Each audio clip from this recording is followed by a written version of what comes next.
Dr. Sheth, in the past, you've written extensively about geopolitics and particularly the relative strengths and the power games between the three major superpowers that you identified and talk about, which is the US, India, and China.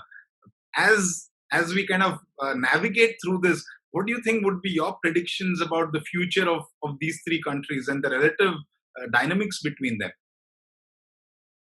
The new triad power, as I call it, which is in contrast to the old triad power, which was North America, 12 common market countries, and Japan as a late entrant, is now the new triad power is China, India, and the United States.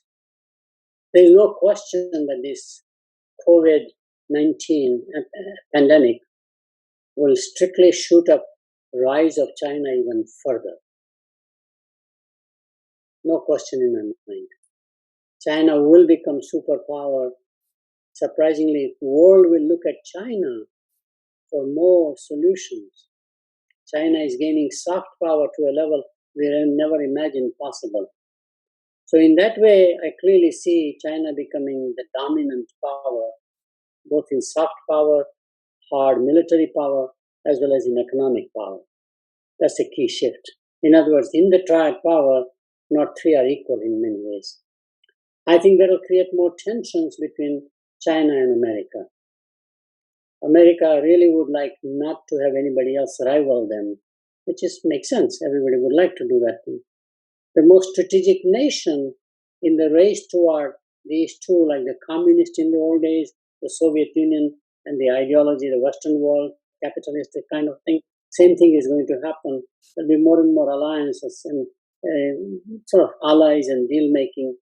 I really think India is in a very strategic position. First of all, it is the largest or the second largest consumer market on anything you think about, not just cell phones, but refrigerators.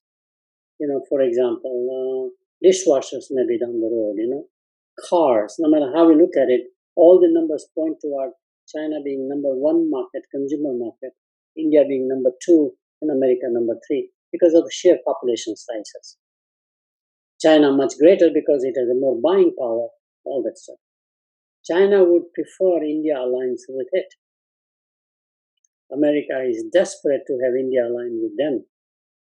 Because in the geopolitics mapping, India becomes very strategic to America to contain China. And India's self-interest says it may be better either to remain non-aligned in the old-fashioned way or actually hedge the bets on both sides. The play in a way whereby I'm not an ally of America, for example, which means everything they demand, I do it politically, economically, and militarily. But my military partner may be the Americans, along with Russia, by the way.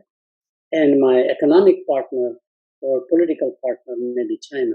In other words, he'll be multilateral in terms of relationship, not multilateral in terms of nations.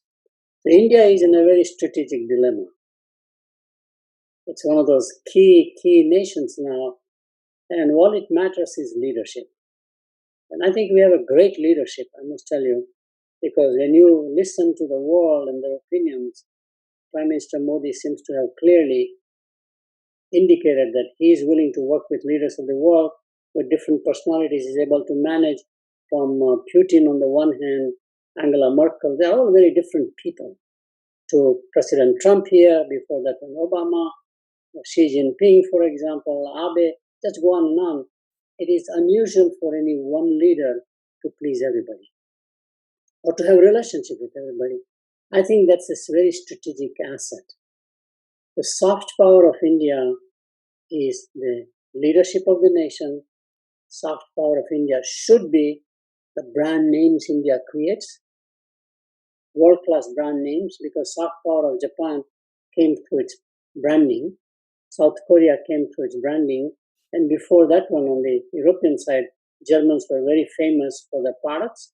So are the Swedes. And America rose by being such a great manufacturer when they shifted from agricultural to the manufacturer. So India is in a very strategic position, but that creates strategic dilemmas. And how do you manage to navigate, especially in this coronavirus era, because there will be something that will be a reaction post coronavirus, just like we had a something reaction because of terrorism that arose, for example. World has united in some fashion to say, how do we contain that? I think same thing is going to happen with COVID-19.